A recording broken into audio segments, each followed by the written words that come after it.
My name is Ryley, and you are listening to the Ryley Heppner podcast.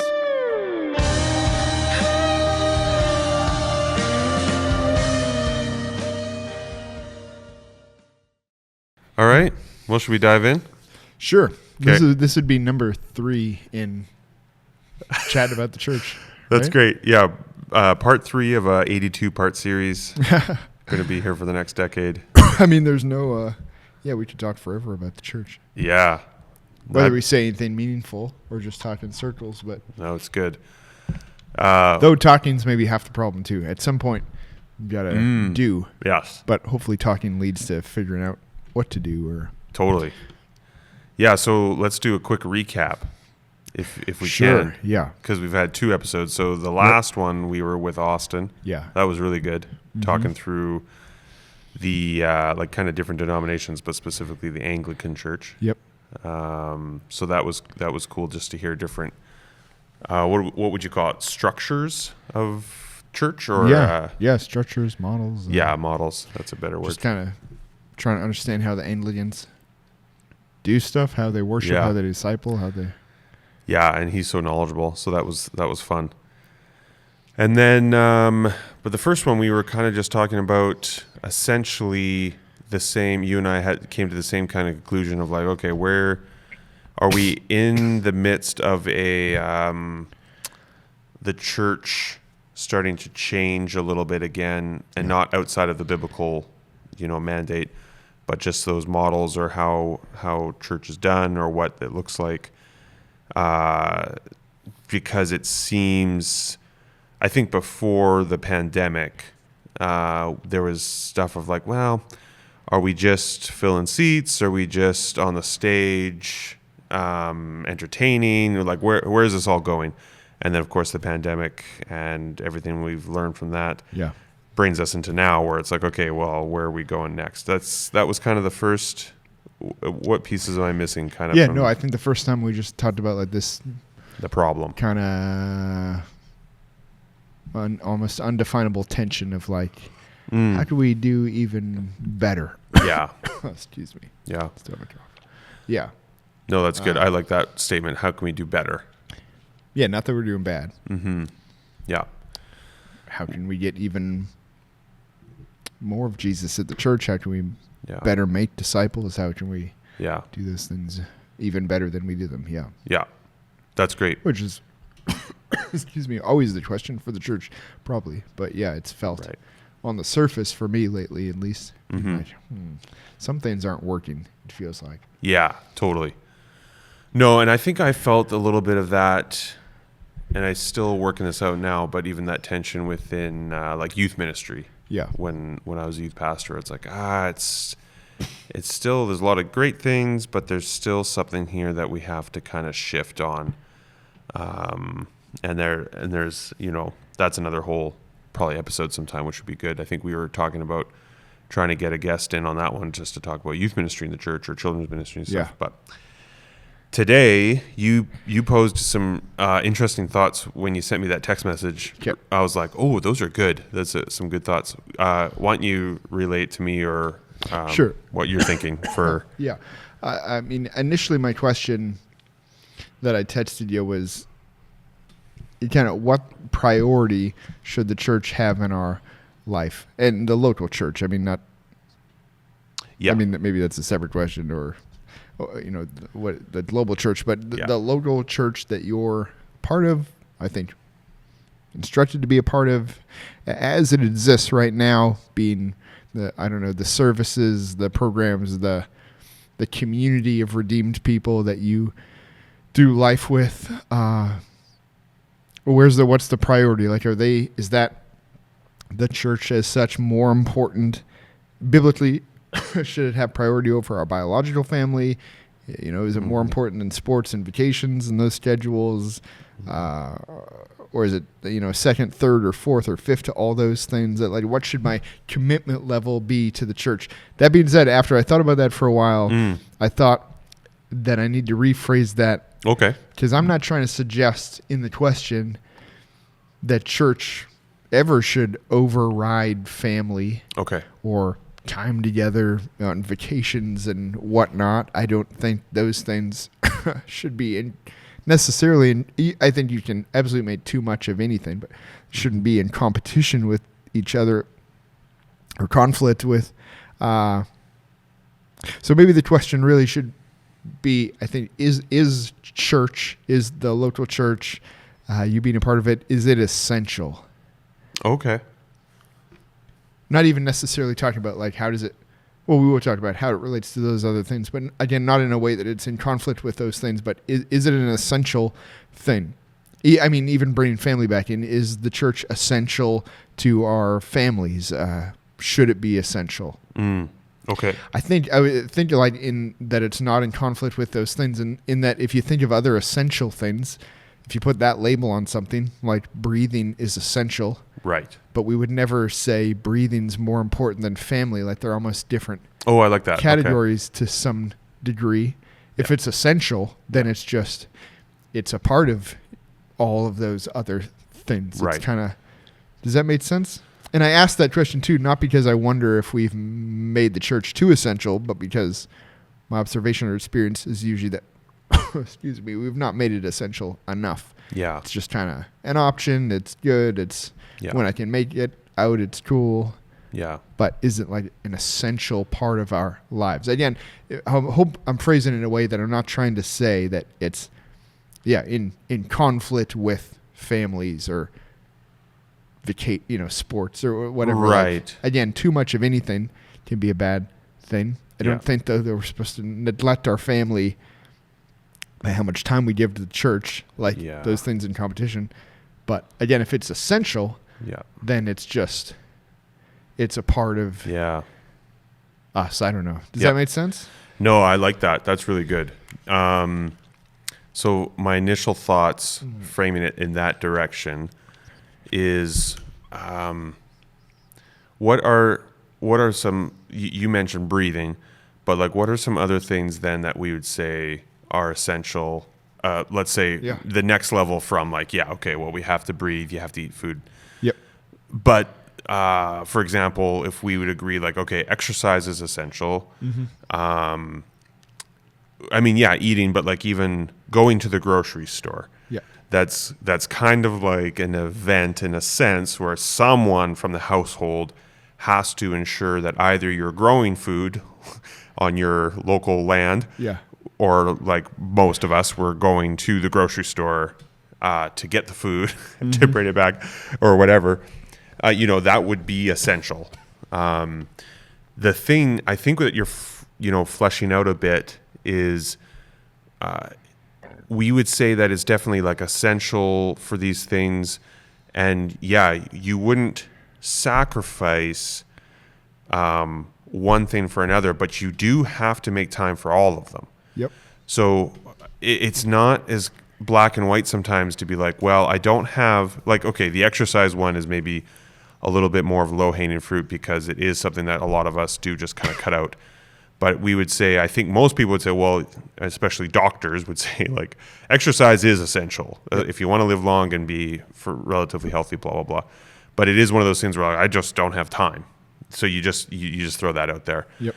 So there's, on one hand, there's a piece here that we're talking about with the things that we have to manage for a healthy overall life for our time, which includes our relationship with our spouse, our children, our work, fitness, and let's say what we're saying on the spiritual component is being part of a local church community. So I guess what I'm getting at is part of the problem that we're seeing a time management or even just clarifying what is essential and then trying to figure out how to, I don't even want to say fit it all in because it shouldn't necessarily be a huge stressor, but navigating the seasons of life to go, okay, how am I going to make sure that I'm hitting these things? And of course, I think you and I both agree that the spiritual health piece is, trumps or is interwoven into all of those things to be the priority. But I think it's easy, just like exercise, I think it's easy to be like, well, it's Sunday morning or it's whatever during the week. Yeah. I'm going to get my exercise in, or I'm going to do the fishing with my family, and because those are all other essential things that are good. Yeah. But how do we? Is that I'm kind of all over the place there, but Yeah, no, I follow you. But even when if you go to say that, yeah, I think biblically the church is essential. Mhm. I think it's still like it has to be essential in a different way Okay. than other things are essential. Okay. No, I Yeah, mean, like when we so talked about explain more. Jesus being like, I mean, essential. We can't say it in a way that Jesus is essential the same way 10 other things are essential. Sure. So we're just adding him to Yeah. our Great point. kind of smorgasbord of essential things. Right. Like if I say church is essential somehow, I don't how to nuance it exactly right now, but like it has to be essential in a different way than the gym is also essential and Yeah. my sports team is also essential and this is all essential. Because then it happens like you're saying, okay, how do I fit all these things Yeah. in? Right. Again, I don't think church like is something to where we neglect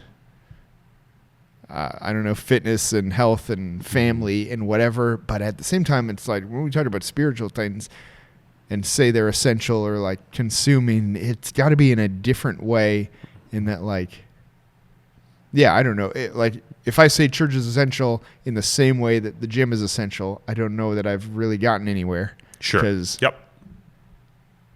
I'm like, you know what I mean? Like, Yeah. I don't know, or maybe closer to like church can't be essential in the same way that my country club Yes. is essential. Yeah. Because for this sure. is not just a country club, Right. or not supposed to be. Mhm. This is, yeah. Yeah. So I don't know. It's in a way that like it's essential in that it does trump everything else, but again, not in a way that it leads to neglect of things, but Mm-hmm. somehow even seeps into all those things. Because again, like I can at least think of family in this way that like if church is essential, then church has got to be not in conflict with my family, but essential to my family. Right. Okay. Right? Yeah. It's not in competition with it. It becomes a part of it. Yeah. And I think we see some families in our life who do that well, where Mhm. like, oh, church is like top tier, important, essential to their whole family, and it doesn't come in Right. conflict with their family. Though I do see other families where it's that, where it's like, oh, I think family is like an idol to you. Oh, sure. To the Yeah. where church becomes very secondary. Yeah. Yeah. So it's hard to, I don't know, define these kind of things, but Yeah. So even what I mean by essential but no, I think you did a good job further explaining that because that's good. Because we can't put them necessarily on like a gym membership and a church membership or a church family community. So then I think the next natural question is we're kind of back to at least trying to loosely define, unless we can do better, kind of the purpose of church to then catapult us into not how it fits into our life, but how it functions maybe, or how I liked your point there that you just said. The reason why my family unit can be healthy and thriving and so forth is because of church, directly impacting that Yep. piece. It's like you can't have one with the other almost is in a sense. So it's interwoven.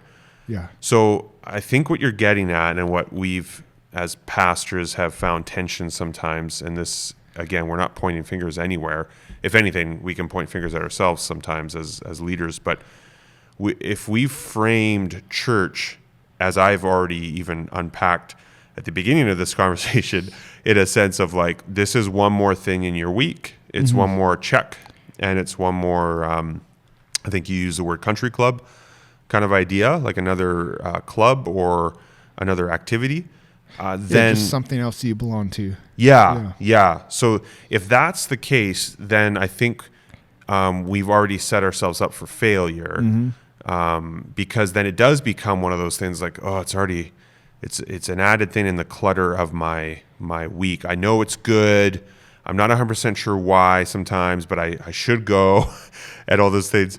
So I wonder if we define it that way, which I think we can kind of agree that it can come off that way, but we're not very satisfied with that, then then what is the next piece there to go to even explain to people or to a congregation and say, this is how the church should look, or dare I say, function within a...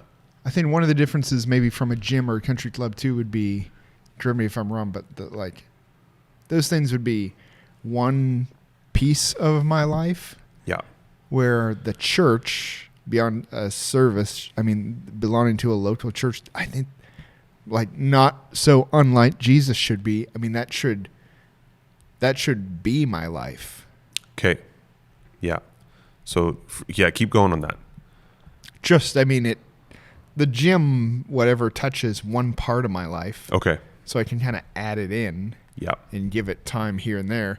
But I think church, when I say essential, it comes in and kind of wraps itself around my whole life, where every part of my life is touched and affected by the church. Yeah. Should be. I mean, even in the example of the early church, I mean, clearly it was not an added to their life. It became their life. I mean, Acts 2:42, that they devoted themselves to the apostles' teaching, to the breaking of bread, to prayers, like that.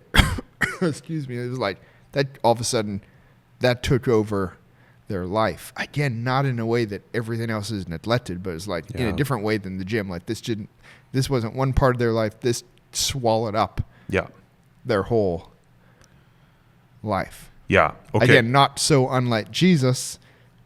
And because Jesus and the church, they're so intimately connected, more than we think. I mean, it's not a man-made thing. Jesus taught in Acts 20 or 21 that he bled to purchase the church. Yeah. So, if we can speak of Jesus as our life, I think we gotta start to speak of the church in the same way. Right.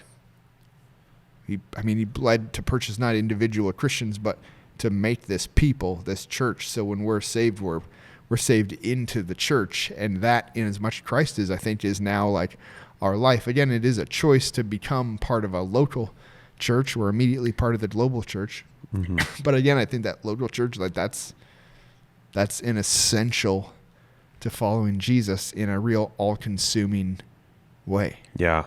Yeah. No, that's good. So I have a couple things that sparked for me that I want to tease out a bit. So one was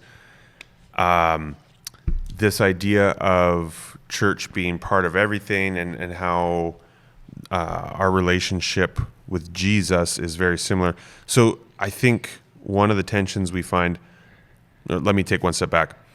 Whenever I hear from Acts about how they devoted themselves, the breaking of bread, these things, I feel like a lot of times in 2024, you hear that passage and people go, "Ooh, that's good." They go like that. Sure. That sounds great, and people get excited about that. And I think somewhere in our core of who we are and how the Lord made us to be, we long for that. But then I think we kind of go, okay, well, let's just do that then, and therefore we're going to meet in my living room and do that with a few friends. Sure.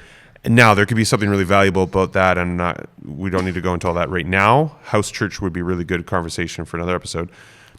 But we go, okay, but then it's that's not quite right. And then what I think we do is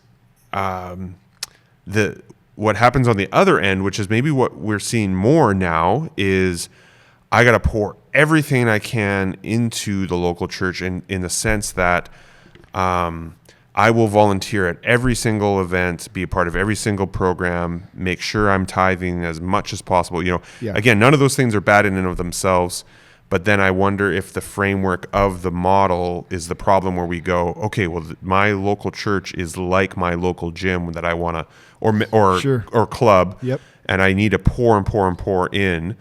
But then we end up going onto this weird end of things where we can get burnt out or frustrated, or there's just this it's kind of like the older brother and the prodigal son, where you're like, well, look at me, I'm doing it. I'm doing the things, and again, I want to be careful because there's so much good there of people. It's just like we're just a little bit off on what church is really about. Yeah. I mean, you could give all the hours of your week to the church to where your family like drowns. Sure. And you or could the whole be- family's involved. Even. Yeah. Yeah. And you could have, I think, could completely have missed what was intended by even by the church being essential. Yeah. Or like you being a participating member of the because you were like that older brother, like trying to earn something in it, Right. or trying to.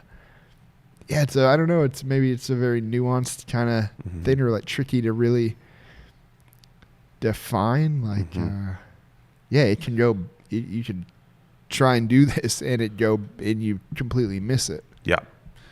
So somehow. Sorry, did I cut you off? No. So I wonder then if we need to do a better job on the top end, as in leaders, elders, pastors, and so forth, of helping our congregations truly understand what it means to be in this community. Mm-hmm. And so here's my first stab at it as we're unpacking it now, Yep. and I'm really appreciating this conversation.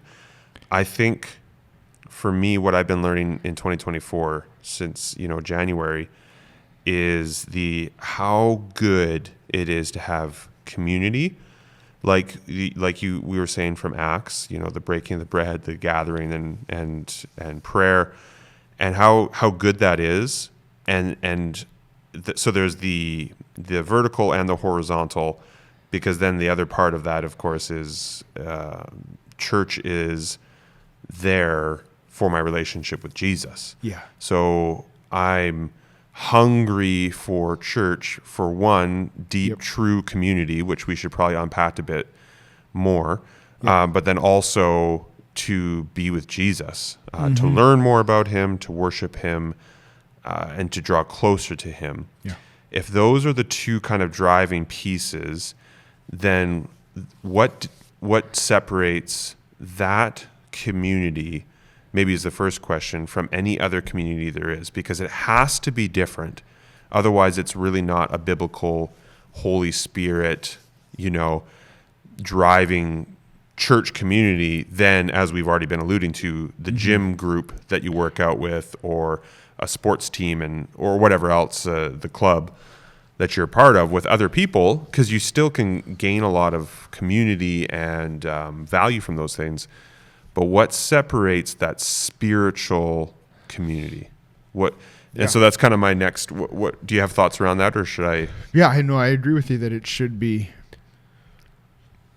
just like the hope that is in us. Peter's like, they'll ask you about it because, excuse me, you're going to look different. There's going to be a mystery to like you and how you live and what you live for. That people are going to be like, what? I think that should be in the church. I think that's the expectation in the New Testament of the church. Well, I think that was God's expectation of Israel, even that they would look different. Right. Which I don't think is that hard when the Spirit is involved to just naturally start to take on, whether it draws hostility or questions or whatever, like you just look different because the kingdom of God looks radically different. I think it's in Ephesians that Ephesians 4. I think that Paul talks about the church, and he talks about kind of the mystery of the church, and the mystery being basically the gospel that Jew and Gentile are, who were, excuse me, at complete odds with each other, are now united to one another. Like it's the church is this mystery. It is this picture of the mystery of the gospel, that like there's this people and this unity and this love and this service and this surrender, and I think it's in Ephesians 4 that he talks about how the church in that way is basically that it displays the glory of God to not just to our world, but to all the principalities and powers and cosmos, and like in the whole universe. The church is supposed to be this picture to the to the universe of the mystery of the gospel. And I don't think anything is required really to do that except to just be the church, to just be this body of Christ, united and loving and serving and gifts, building one another up, and Christ being the center of it. Like, we're trying to just be the church as it's defined in Scripture, and we end up being this natural display of the gospel to the universe. All to say, I think, like, it doesn't take much if Christ is the center of the church, and we're literally just trying to, as you said, just essentially get more of him and walk out, I think, what the intentions of the church are, to build one another up, to encourage one another, to speak truth and love, to, the apostles' teaching, fellowship, breaking of bread, prayers. So we just do these things and we look different. Yeah. I don't know. I'm probably just talking in circles, but I don't think there's really a formula. We just walk out the gospel, and we will naturally be this unique display to the world of the gospel of Christ. And I think that's the key too. Like, I think that's how the church is different than a country club, is simply Jesus. So, like, if he's in it, it's just, well, like, even I think, well, maybe this is where, like I was saying, like, you could spend all these hours with the church and still miss it. I think the key again is Jesus. Is like, are you just putting time in for this reason or that reason, or are you, are the reasons for your church attendance and your participation and the fellowship and all these things, is it out of a desire to worship God and to have more of him and have fellowship with fellow believers, and, like, basically, is Jesus the aim? Because if Jesus is the aim, then church should just be essential without question to us, because we know that through the church is how we get so much more of him and experience him again through others' gifts and through teaching and through prayer and through fellowship and through mercy and justice, as the church is, like, it's essential because Jesus died to purchase it, but then also because that's just how we get more of Jesus. Yeah. So if we want Jesus, I don't know how we could not want his church. I understand that it's messy sometimes, but yeah. Does any of that make sense? Yeah, I think that's really good. And I think that you're transitioning into that next kind of point I was thinking about, and this might be another whole episode. So I agree. I think if you have a bunch of people who are gathering to say, we all want more of Jesus, let's do that. And certainly we could lose our focus on that, and certainly the church has, and perhaps that's part of where we're stumbling now, is we're losing focus on Christ. Yeah. But let's say, we're gathering. This is the goal. We just want more of Jesus. So, preacher, preach on that. Give us more Jesus. Lead us there. I mean, Keller quoted this from someone else now. I can't remember. But basically, every sermon should have the gospel in it somewhere. Otherwise, it's not a full sermon. That kind of idea. So anyway, all those things leading in that direction. I guess the next question for me then is the messiness of church always a bad thing? And what I mean by that is it, if that's the goal for everybody, and we're starting to have friction, or there's some conflict or whatever, I just wonder if it's always bad, or if in the midst of that messiness, we can still even find ourselves going deeper in relationship with Jesus, and potentially deeper within relationships with one another. So the only thing I was thinking through with this before we had the conversation was, and I haven't been a part of a lot of church conflicts, and they are varied across the board. Yeah. Some are very, very ugly and so forth. But when there is that tension, the only thing I could think of was my relationship I would have with my wife, and how in a marriage, surely all marriages are going to have tension. They can get messy and so forth. But there are things that Shane and I have agreed to within even our vows, for the lack of better terms, the rules of the game, the rules of our marriage, and like a rule of life almost. Yeah. And one of those things is we're never going to leave each other. So now the Bible does leave a caveat there, but generally speaking, divorce is completely off the table. We're in this for life together. And I have found when I go through struggle, suffering, or even tension with Shayna, we come out even stronger on the other side. And so long as we're pursuing each other and ultimately pursuing Christ within our marriage. So I just wondered if there was a piece there too within our church community, within that conversation, when we're talking about all coming together and pursuing Jesus. Yeah. The relationship between us and Christ, if there's tension, it's on our end.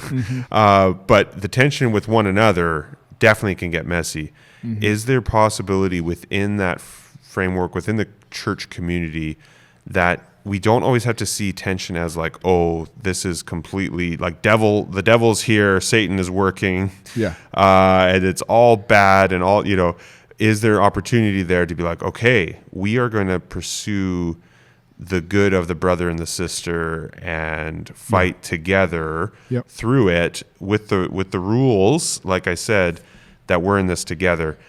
A part of the exception that there are times perhaps when it is time to leave a church based on extreme examples of crazy abuse maybe, or whatever it might be.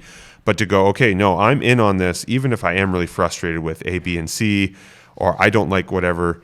I don't know. What are your thoughts around some of that stuff? Or if you have any.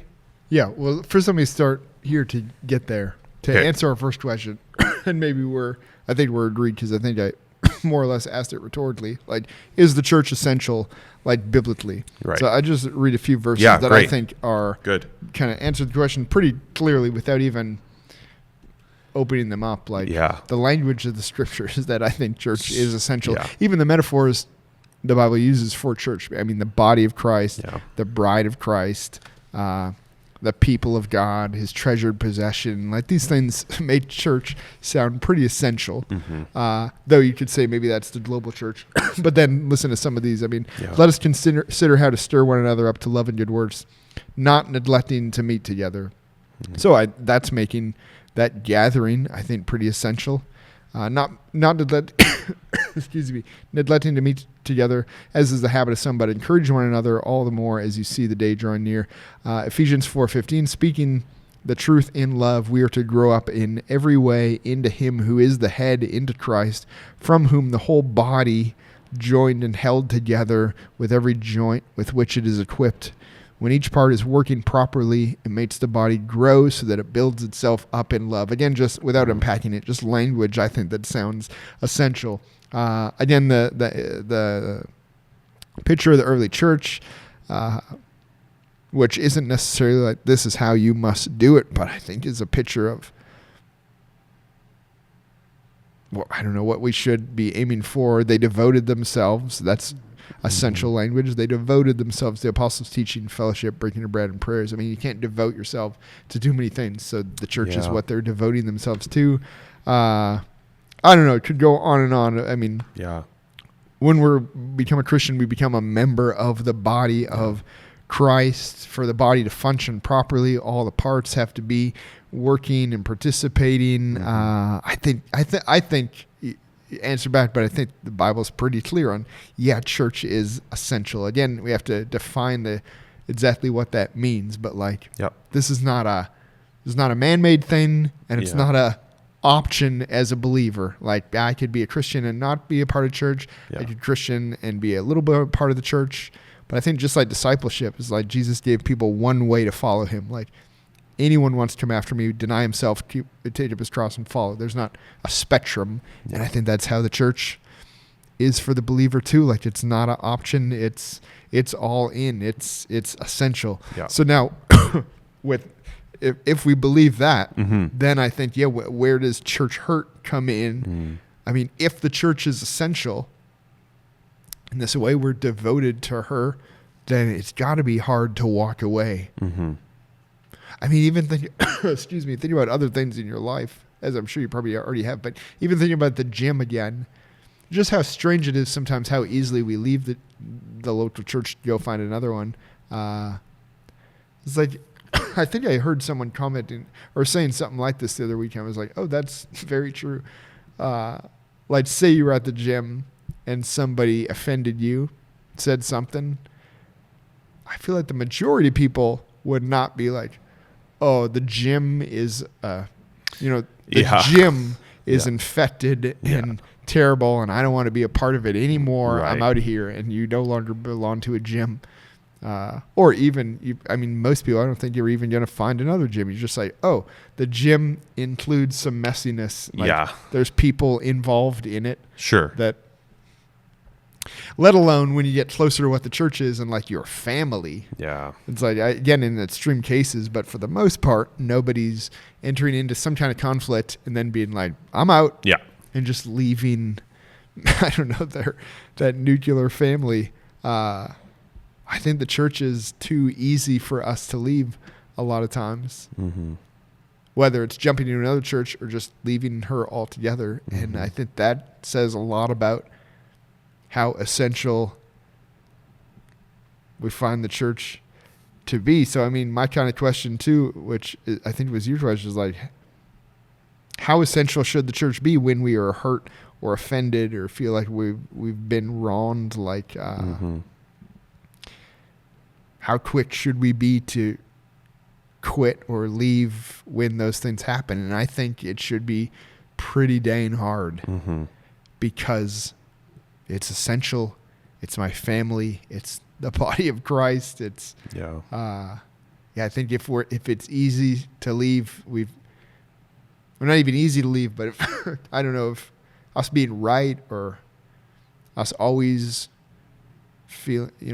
having everything clean and tidy is more important than Christ, then it'll be easy to leave the church. But if we see her, again, that Acts 20 as like he bled to purchase her, then I think it would be hard to leave. Another question is, how essential do we see belonging to one church or staying in one church? That's kind of a separate thing, but leaving the church altogether is like, should be pretty tough. I think we're far too easily offended, but then we think too little of what we're a part of. So if we think of it as kind of a man-made thing, right, then I don't care. I'll be a part of it, not be a part of it. Yeah. Go to a different one. If it's, I don't know, this all-consuming, if it's one with Jesus, then it should be pretty hard, and it should be, to some degree, should be messy, or we should expect it to be messy because we're sinners. But also, as you were, I think, hinting at, it's like conflict is not a bad thing. Right.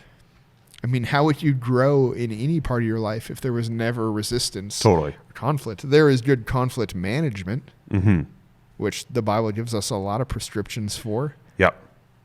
But shouldn't be going to church trying to avoid all form of conflict, because, again, the mystery of the gospel is that it's Jew and Gentile. It's like I'm in the room, they're doing life, hopefully, with a bunch of people who I would not have anything to do with if it wasn't for Jesus.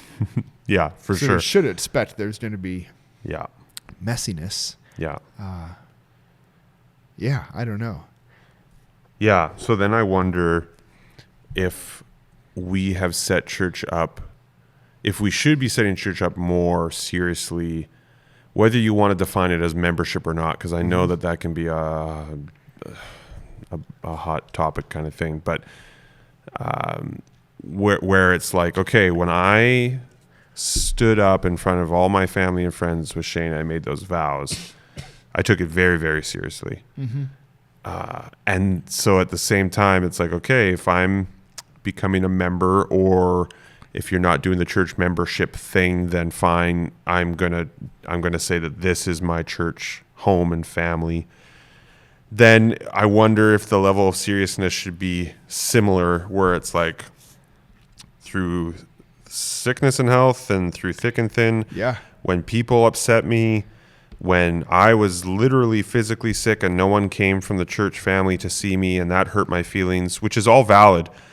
And, the list goes on and on. I will still be part, and I want to be very careful here because I know that there's lots of stories out there, and some might be valid of like, yeah, you should move to a different church or something like that. But if we go in with that dedication, and then I wonder if partnered with that, and this is something I'm trying to learn more and more about on my end, is if my posture is one of I'm going to do as Christ did and seek to lay my life down for my brothers and sisters, not necessarily literally in death, though perhaps that should be available as well, but to actually go, I will serve my brother and sister, even if it's not the way that I want, or I'm getting what I want, or I'm really hurt or upset, but I will still seek the good of others within the church community and serve in that way. I just wonder if that would go a long way within, if you want to say, the church unity and so forth. Yeah. To the point that I just know, if you go back to the body metaphor, if I leave the church body completely, I've now, if we want to continue with the metaphor, if I'm the arm and I've left, now I've cut everything off from the rest of my body. You've I'm been just severed. I'm just an arm. But at the same time, the whole church community has now lost. It feels like they've just lost an arm in a way. Yep.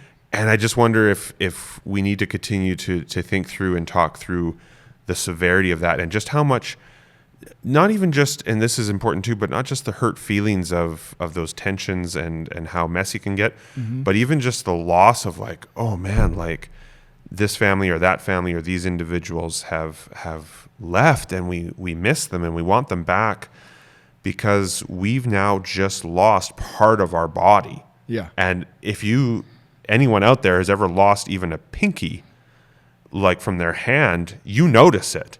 It's like I've lost part of who I am, and maybe and how that's I part of function. our problem too, though, is that we've created such this consumeristic and one man in the front model of church that you can leave very easily and it doesn't affect anything because Right. you're not really participating with your gift anyway. I mean, Yeah. that's where the loss is. Yeah. If we lose an arm, we're at a loss because the arm did a lot of stuff.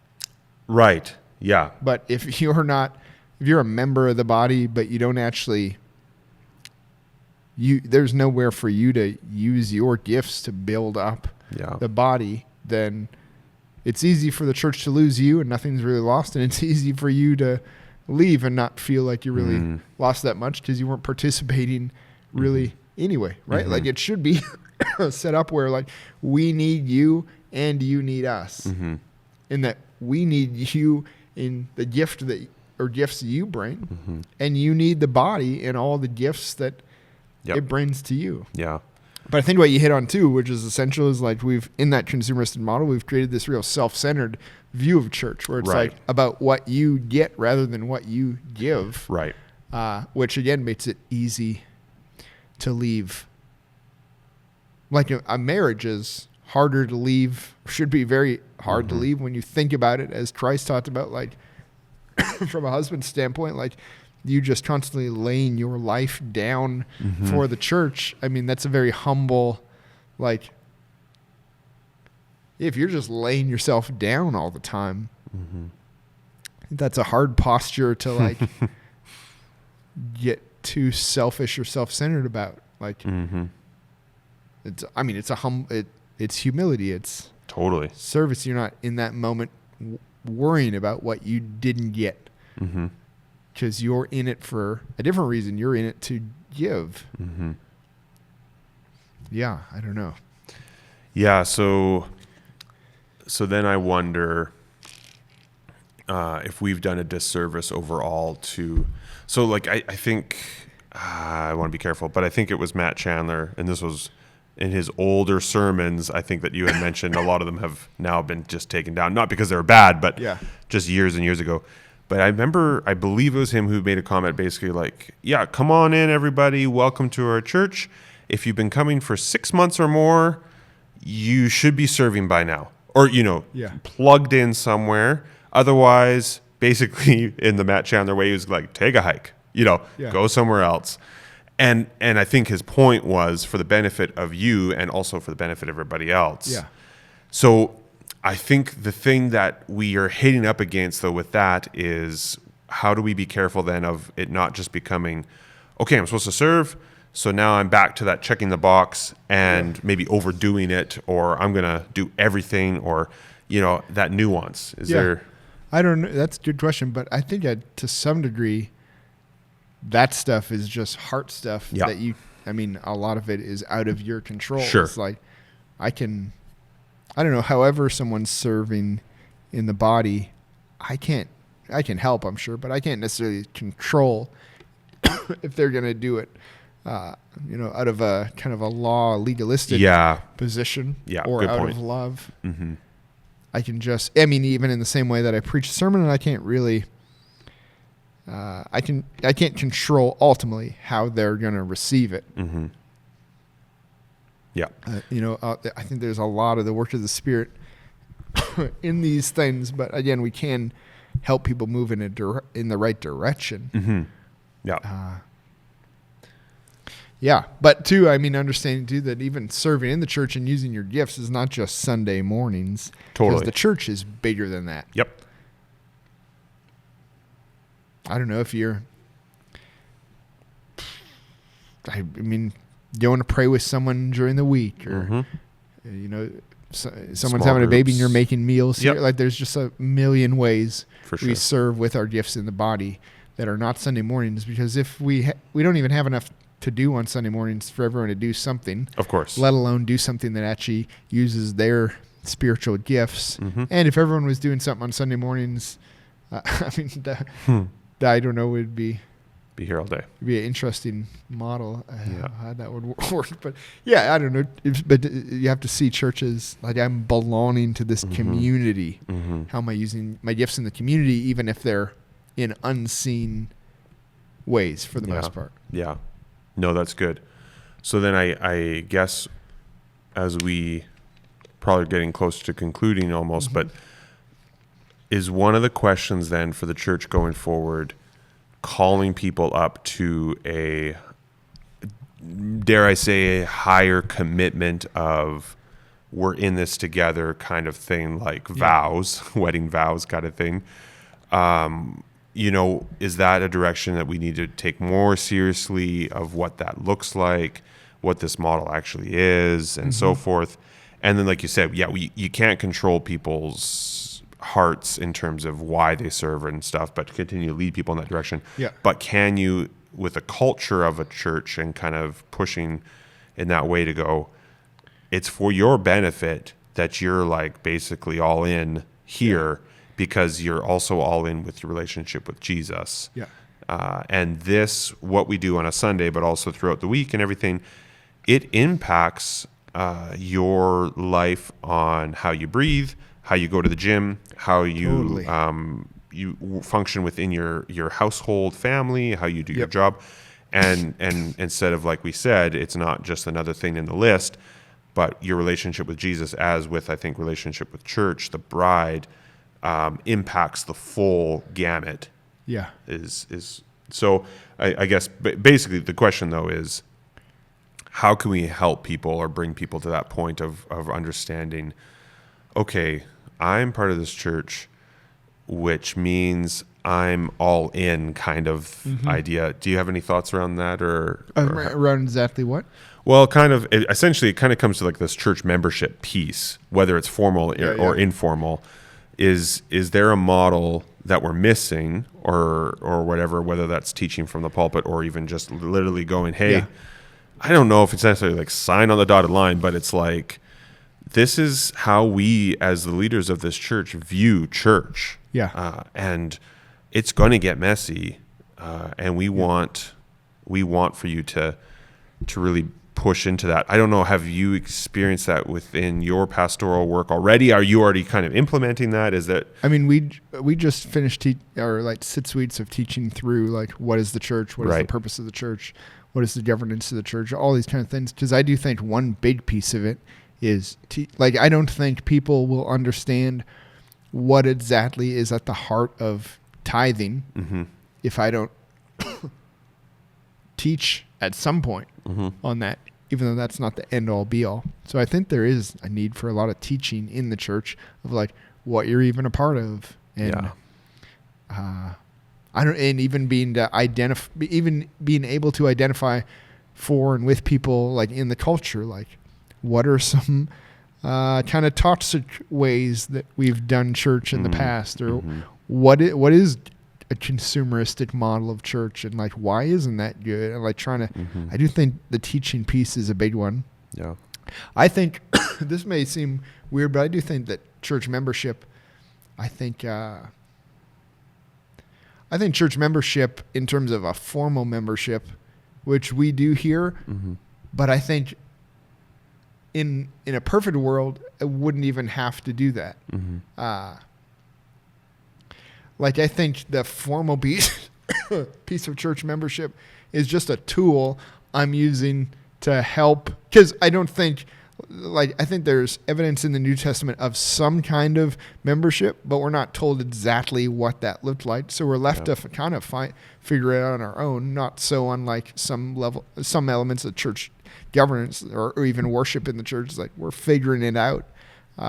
There's no necessarily right and wrong, but so the formal way that we do church membership, I think, is kind of just a tool to help people see what they're a part of and what's even the expectations coming from them and going to them. Like if people saw the essentialness of church easily and were like, I'm all in, potentially we wouldn't even need any kind of formal church membership, because we would know that we're all in. But because there is so many runs of levels of commitment to the church in our kind of culture, I think there is a need to call people into something more formal. Does that make sense? Totally. So I see church membership as not like in the formal way, not an essential thing, just a tool to help me help people see how essential church is and belonging to it and participating in it.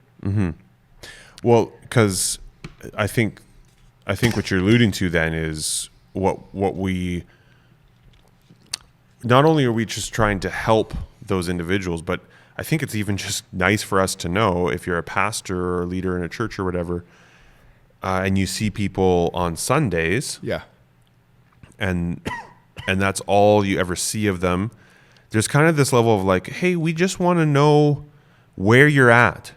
Totally. One, are you searching? Do you even know Jesus? Please keep coming back. Love it. Oh, you've been a Christian your whole life. Are you here from somewhere else? Are you looking to make a commitment? It's just kind of those like, again, I want to be careful because the metaphors break down over time. But if I just showed up at Body Edge and I just kind of stood watching everybody working out, eventually be like, do you want a membership here? Are you going to? It's like, no, just kind of observing. They'd be like, well, that's kind of creepy and weird and whatever. And now I know that that's not quite the same, but there's still that like, for your benefit, for us to help you, and we would love to have you. I mean, especially I think for them, like the accountability, church discipline, like leadership, like, there's a lot of things that only come from both parties knowing you're in. From the pastor's perspective, it's like Hebrews tells me that I'm accountable for the souls of the flock. So it's like, okay, I would kind of need to know who's you're responsible for. If you were in charge of a kindergarten class, and like that's a heavy burden. Make sure these kids are safe. And if nobody ever told you which kids are your class, I mean, you'd be pretty like, you'd be spread pretty thin in this crowd of kids trying to figure out which ones you're supposed to take care of, or all of them. Like there's a lot of people on a Sunday and you're like, okay, who am I? Who's I mean, you're trying to do well by all of them, but it's like, Lord, who am I? Who are you going to like hold me accountable for? Mm-hmm. Like anyone who comes in the door, am I supposed to then go chase them Yeah. through the week? Right.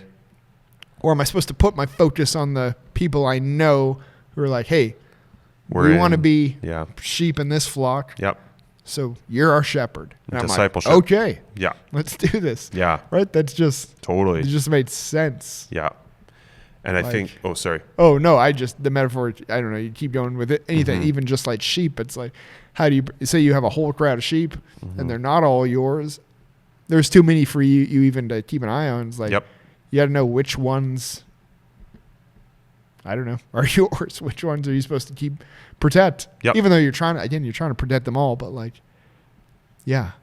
Yeah. Membership just makes sense in my mind Right. for real informal reasons. Like Sure. not because we need some kind of power over you, not because Yeah. we need your money, not because of this. It's like, if we're going to do this, you should know who the leader is and, or, you know, the shepherds or whatever. And we should hopefully know who you are Yeah. and that you're here. Yeah, because if I'm showing up on a Sunday and I want to be part of that local community, my hunger and desire would be that someone could shepherd and lead and help me. Yeah. So I want to make myself known that I need pastoral care, I need discipleship and help with so many things within my life.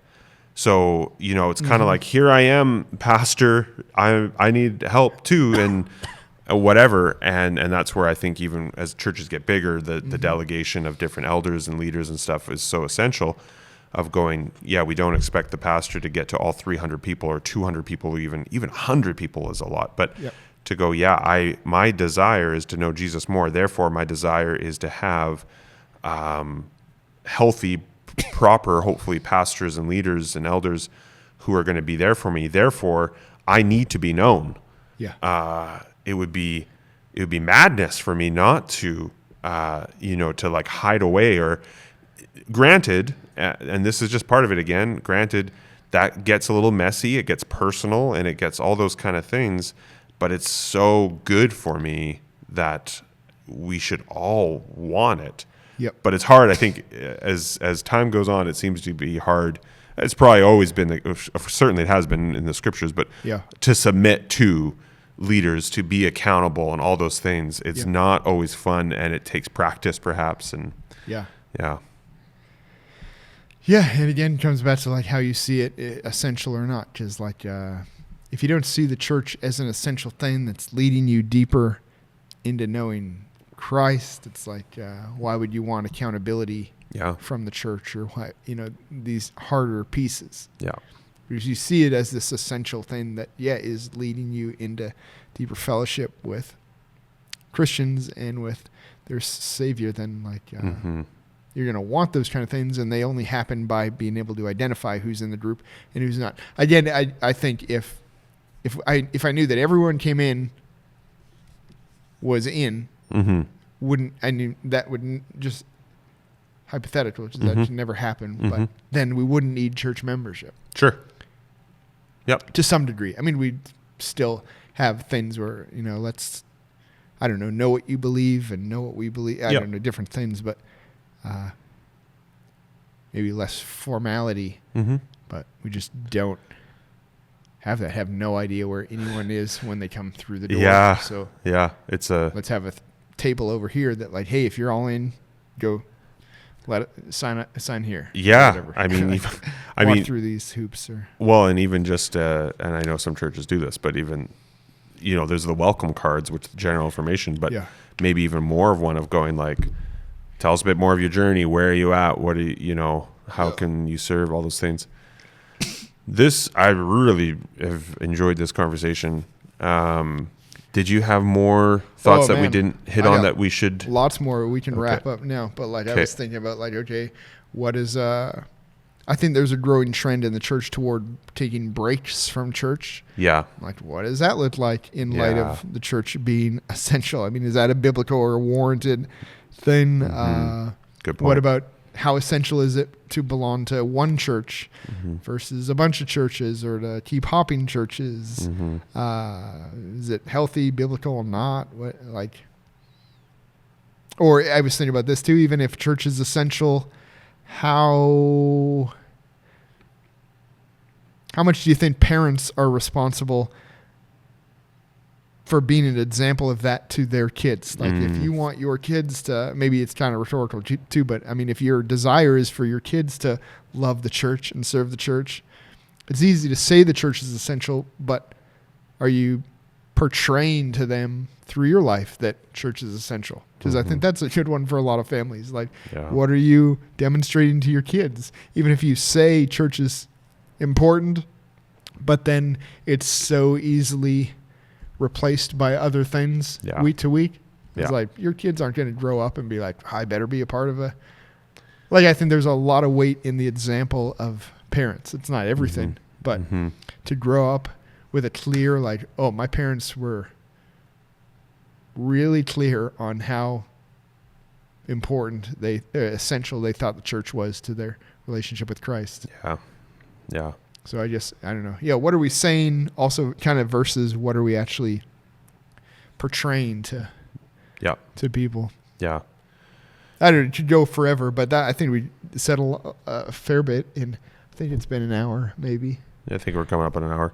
Yeah, I think those are great questions that we should pin and tackle, especially the one around parents and children, and then maybe even further into that is the children's ministry, youth ministry, like realms. Maybe it's like this, just kind of talking about Sundays maybe, but I've seen a lot of families where it's like church seemed important, gathering, and then they took up hockey, and they are gone all the time, and look back on those families. It's like the kids, even if the parents have kind of made their way back, it's like the kids are not a part of the church.